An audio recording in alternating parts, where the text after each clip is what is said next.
दिल्ली के हटिया मैदान में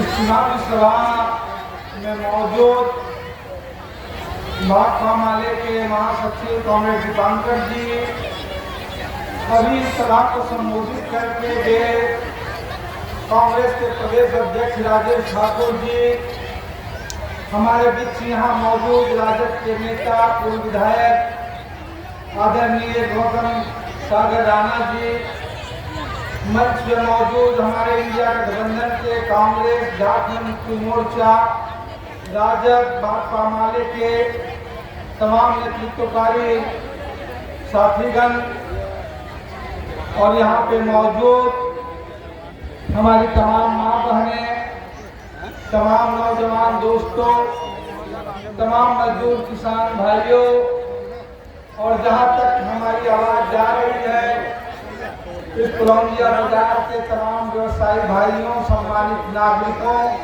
और पत्रकार बंधुओं, अभी जब हम लोग आज इस दिल्ली की सभा में बैठे हैं, कोडरमा लोकसभा क्षेत्र के आपकी यह सभा चल रही है, तो अभी 2 घंटा 3 घंटा पहले कोडरमा लोकसभा के गांडे विधानसभा क्षेत्र में गांडे विधानसभा के लिए उपचुनाव के लिए और कोडरमा लोकसभा के लिए लेजा में एक महती सभा जो है वो खत्म हुई है।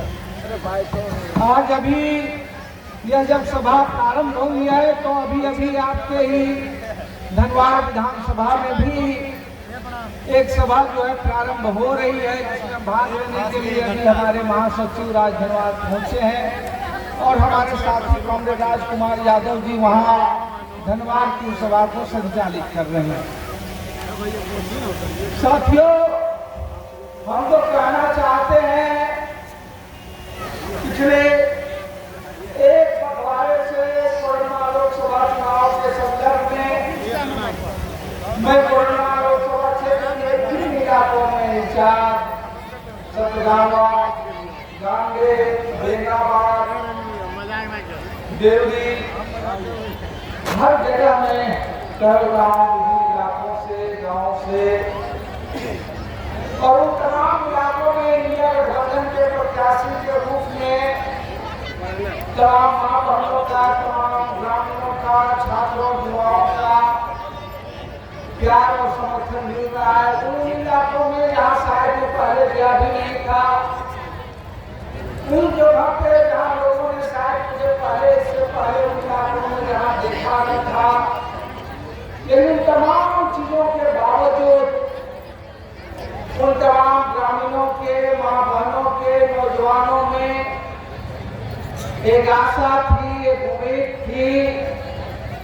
उन्होंने सिर्फ 2 बात कही कि पहली कि हम लोगों ने जितने ही उम्मीदों से साथ, जितनी ही आकांक्षाओं के साथ, जितनी ही भारी वोटों के साथ कोडरमा लोकसभा का सांसद चुना था, प्रतिनिधि चुना था, 5 सालों के बाद उतनी ही हमारी उम्मीदों पर, उतनी ही हमारी आकांक्षाओं में पानी गिरा है, यह मैं देख रहा हूँ। दूसरा, उन्होंने कहा कि हम लोगों ने लगातार, भले ही आपसे मुलाकात नहीं हुई हो, आपसे बात नहीं हुई हो, आप हो सकता है हमारे गांव टोले नहीं हुए हो, लेकिन गंगोदर के विधायक के बतौर राज्य की विधानसभा में और राज्य की विधानसभा के बाहर सड़कों में हम लोगों ने देखा है कि चाहे उत्पीड़न का सवाल हो, चाहे छात्रों, नौजवानों का सवाल हो, चाहे भ्रष्ट अधिकारियों का सवाल हो, चाहे लोगों के मान सम्मान का सवाल हो, या बगोदर सेंटर, चाहे अर्जुन साहब की अगर हत्या हो जाती हो तो जांच में, चाहे प्रदीप पासवान की अगर पुलिस से गोली की मार करके हत्या हो जाती है मिर्जागंज में, चाहे तो है बाजार में, धनवार बाजार में व्यवसायियों के ऊपर गोली चलती है, या राज्य से बाहर कहीं का मसला हो, तो लोगों ने देखा है कि बगोदर का एक प्रतिनिधि और विधायक होता है जो सवाल उठता है और उस पर हम लोगों का भरोसा है। और तब जब मैं गांव से, उन नौजवानों से, उन तमाम विभिन्न प्रखंडों के व्यवसायियों से मैं सुन रहा था, तो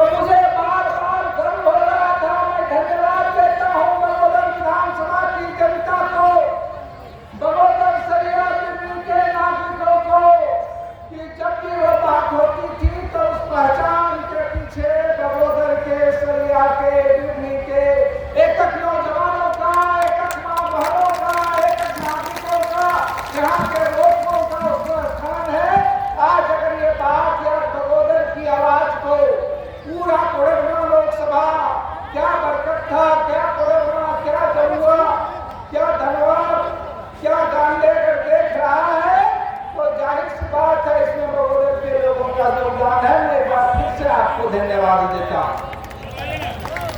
लोग कह रहे हैं कि हमने भारी वोटों से वोट दिया था, इस उम्मीद में दिया था। युवा कह रहे हैं कि बड़े बड़े नारे थे, बहुत हुई महंगाई की मार, बहुत हुई बेरोजगारी की मार, अब की बात जो है उनकी सरकार। लेकिन युवा कह रहे थे कि जब हम डीजल और पेट्रोल भराने के लिए पेट्रोल पंप जाते थे, 100 रुपया से ज्यादा डीजल और पेट्रोल मिलता था, तो एक बोर्ड लगा हुआ था, एक मुस्कुराता चेहरा नजर आता था और कहता था कि 2022 तक सबको प्रधानमंत्री आवास। हम लोगों को लगता था कि शायद 40 रुपये का डीजल या पेट्रोल जो 100 रुपये में बिक रहा है, शायद इसी से शायद होता है हमारे घरों में, गांव में जो प्रधानमंत्री आवास मिलेगा। लेकिन ये क्या 2 साल के बाद भी लोग देख रहे हैं कि डीजल और पेट्रोल के तो दाम नहीं घटे, गैस के दाम भी 2000 रुपये तक वसूले गए। हट गया तो सारे पेट्रोल पंपों में उठा करके देख लीजिए वो प्रधानमंत्री आवास का बोर्ड। एक गांव की महिलाएं बुजुर्ग मुखिया के बात कहती है, सूची में हमारा नाम है, सूची में हमारा नाम है, आवास क्यों नहीं मिला? और आपके प्रधानमंत्री आकर के कहते हैं कि भाई सूची बनाइए, मिलेगा, सूची तैयार कीजिए। 2022 के बाद सबसे ज्यादा प्रधानमंत्री आवास की कटौती हुई है तो इस गिरिडीह जिले में, और 22 के बाद गिरिडीह के लोगों को एक भी अठन्नी प्रधानमंत्री आवास के नाम पर नहीं मिली है। और वो कह रहे हैं कि गिरिडीह आकांक्षी जिला होगा। वो कह रहे हैं, अभी आपने कहा 5 साल में जब उनके सांसदों को लोग देख रहे हैं, पूछ रहे हैं इंचार्ज से लेकर के मामले तक कि 5 साल में क्या काम हुआ, मुझे लगा कि आएंगे वो गिराएंगे, लेकिन उन्होंने भी पल्ला झाड़ लिया। उन्होंने 5 साल में इनका कोई भी काम नहीं गिरा पाया। और वो क्या गिराएंगे? जो कह रहे हैं कि हमको ही प्रधानमंत्री है, हम ही एमपी है, समझिए कि 5 साल 2014 में आए, जब कहा कि भाई कोरोना में जो है वो मायका की चमक जो है अबरक की चमक बिखेरेंगे। अबरक की तो चमक नहीं बिक रही, ग्लेशियर भी बंद हो गए और नदियों से बालू किस घाट से उठेगा वो दिल्ली रांची से तय नहीं होता है, गिरिडीह से तय नहीं होता है, वो दिल्ली से तय होता है। लेकिन यही सरकार जब गोड्डा हो, लोहा हो, कोयला हो, जो जिसके लिए तमाम पहाड़ धसा सकती है, तमाम नदियां पार सकती है, लेकिन लघु खनिज उद्योगों के लिए अगर रास्ता बनाना हो तो बंदिशें और बंदिशें हैं। हमें लग रहा था कि शायद बात करेंगे, लेकिन वो तो जगह बदल रहे थे। लेकिन वो उनके ही भाषण को सुन ले, आज गिरिडीह और कोडरमा की क्या स्थिति है उनके ही डाटा तो पढ़िए। तो उन्होंने बताया कि पूरे राज्य में 12,000 करोड़ रुपया की इलेक्ट्रिसिटी फंड ले आया। और गिरिडीह और कोडरमा का जो आंकड़ा उन्होंने रखा, उस गिरिडीह का जो इस राज्य के सबसे बड़े जिलों में है, 6 विधानसभा क्षेत्र है, 2 कोडरमा और बरकट्ठा मिलाकर के 8 बना लीजिए, और 12,000 करोड़ रुपये में गिरिडीह का जो उन्होंने आंकड़ा रखा और कोडरमा का दोनों मिलाकर के 7 करोड़ रुपया। आप समझ सकते हैं कि आज गिरिडीह की स्थितियों में जो है वो चाहे अदरक हो, चाहे ग्लेशियर हो, स्थिति क्या है। और आज इसीलिए मजदूर यहाँ के लोग गिरिडीह सबसे ज्यादा पलायन कर रहे हैं, क्योंकि जो लोग अपने लिए 400 पार का नारा लगा रहे हैं, वो इस राज्य में मनरेगा की मजदूरी 400 पार हो, वो उनका एजेंडा नहीं है। एक देश से कानून की बात तो करेंगे, लेकिन मनरेगा की मजदूरी जो है वो 400 रुपये है, वो नहीं है। लेकिन सपने दिखाने चला है। 10 सालों से ये सरकार लूट की, झूठ की, धोखे की चल रही है। आपको सपना दिखाया गया था हवाई चप्पल वाले हवाई जहाज से चलेंगे, और आज यहाँ के मजदूरों से पूछ लीजिए, धनबाद के लोगों से पूछ लीजिए जो हैदराबाद में रहते हैं, जमुआ के लोगों से पूछ लीजिए जो सूरत में रहते हैं, बिरनी के लोगों से पूछ लीजिए जो मंगलौर में रहते हैं, बगोदर बरकट्ठा के लोगों से पूछ लीजिए जो मुंबई में रहते हैं, सरिया के लोगों से वजह से हमारे प्रवासी भाइयों के लिए ट्रेन तक शुरू करने के लिए जहमत नहीं उठा पाए। ट्रेन के आवागमन की तो बात छोड़ दीजिए, जिस स्वास्थ्य कार्ड की चर्चा है उस पर आप चलिए, आपने देखा है कि सड़क दुर्घटनाओं में जब आपकी हेड इंजरी हो जाए तब वो कार्ड किसी प्राइवेट हॉस्पिटलों में काम नहीं होती है। और हमारे प्रवासी भाई मजदूर बीमार पड़ेंगे, मुंबई में बीमार पड़ेंगे, चेन्नई में बीमार पड़ेंगे, दिल्ली में, क्या इलाज करने के लिए उस कार्ड को लेकर के बगोदर दिल्ली आएंगे, क्या किलैया गिरिडीह आएंगे? उनके लिए आज सरकार ने कोई योजना नहीं। वो आए थे कहते हालात बदलने के लिए, लेकिन हालात नहीं, वो सिर्फ नाम बदलने में माहिर है। और आपने देखा कभी ऊर्जा सबसे ज्यादा शोषण युवाओं का और महिलाओं का हुआ है। कभी ऊर्जा सखी, कभी जल सहिया, कभी कृषि मित्र, कभी पंचायत सेवक सेवा, कभी पोषण सखी, उनको तो घर बाहर ही कर दिया है सरकार ने। चाहे स्कूल की रसोईया, लेकिन आज उनके मानदेय के नाम पर केंद्र सरकार की उतनी भी हिस्सेदारी नहीं होती है। उससे तो ज्यादा राज्य की सरकार, हेमंत की सरकार जो है 50 साल के ऊपर सारी महिलाओं को 1000 रुपये का पेंशन दे रही है। लेकिन उसमें भी मोदी सरकार की, भाजपा सरकार की जो है कोई भागीदारी नहीं है। अगर वो राशि देते या झारखंड का ही बकाया पैसा देते तो आज वो 1000 के बजाय वो 2000 रुपया जो है मिल रहा होता। लेकिन सपने दिखाएंगे। आकांक्षी जिला मैंने पिछली बार जम्मू में आया था, मुझे लगता है कि कहेंगे कि वे आकांक्षी जिला घोषित करेंगे। आकांक्षी जिला के अंदर 150 से आबादी के सारे गांवों को प्रधानमंत्री ग्राम सड़क योजना से जोड़ा जाना था।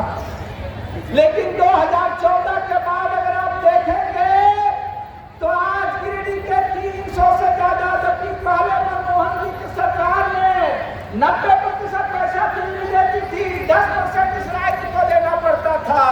लेकिन आज 40% देने के बावजूद 300 से ज्यादा गांव और टोले सड़क से वंचित है। हमने पिछले दिनों सवाल उठाया, हमने कहा राज्य से प्रस्ताव भिजवाया कि 40% पैसा घूस दे ताकि गिरिडीह कोरोना क्षेत्र के 300 गांव की सड़कें एक साथ बने।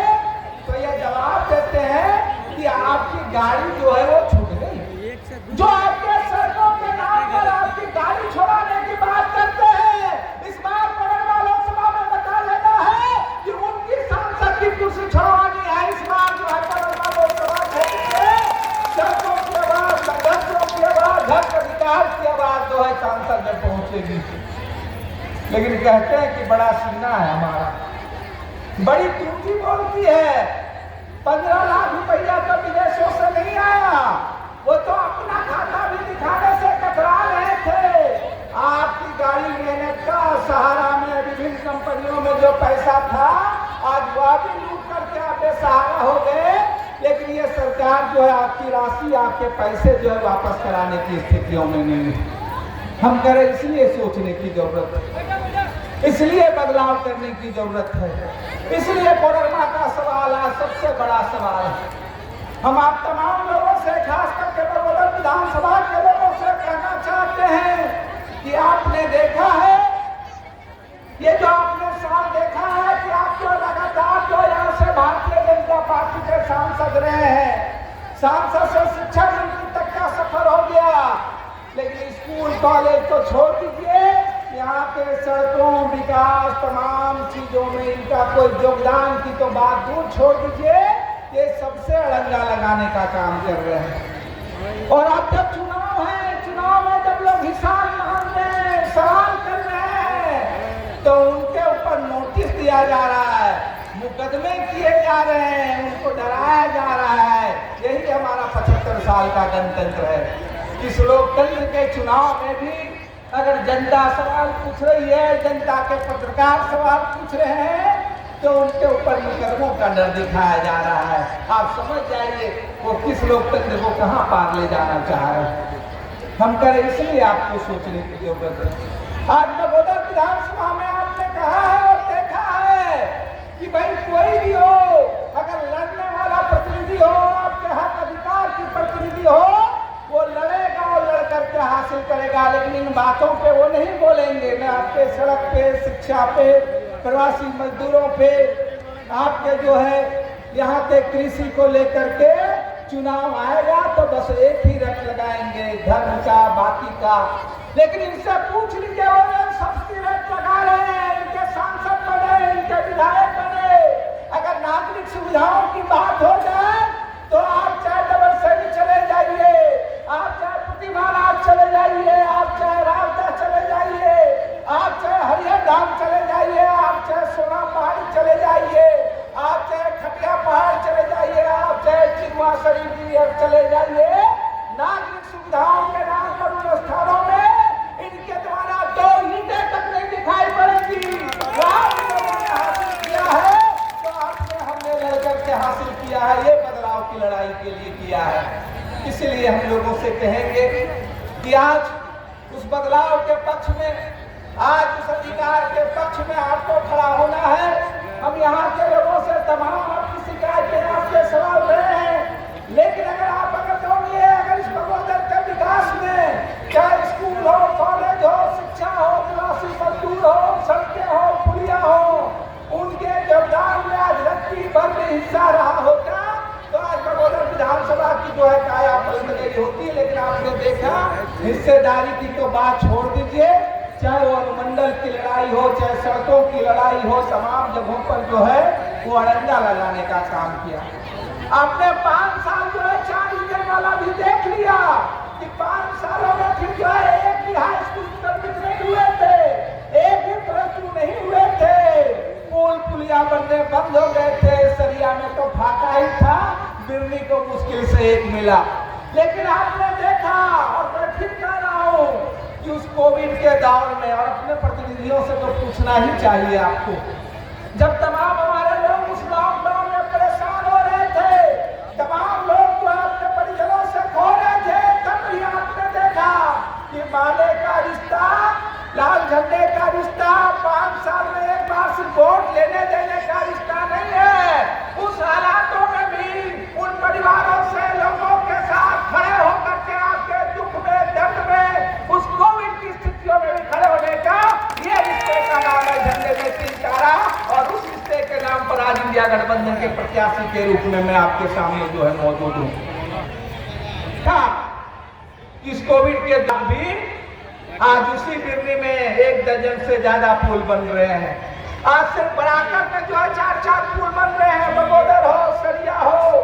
आज 2 सालों में कितने था, मैंने सोचा था कि चलिए 5 साल हुआ है, ये गति पूरी होगी तो और आगे रास्ते बनेंगे। लेकिन आज आपने देखा कि वो सारी चीजें भी कवायदतें हमें फिर से पूरी करनी पड़ रही है। तो मैं यही कहूँगा कि आगे आने वाले दौर में बगोदर पर ऊंचाइयों में पहुंचने के लिए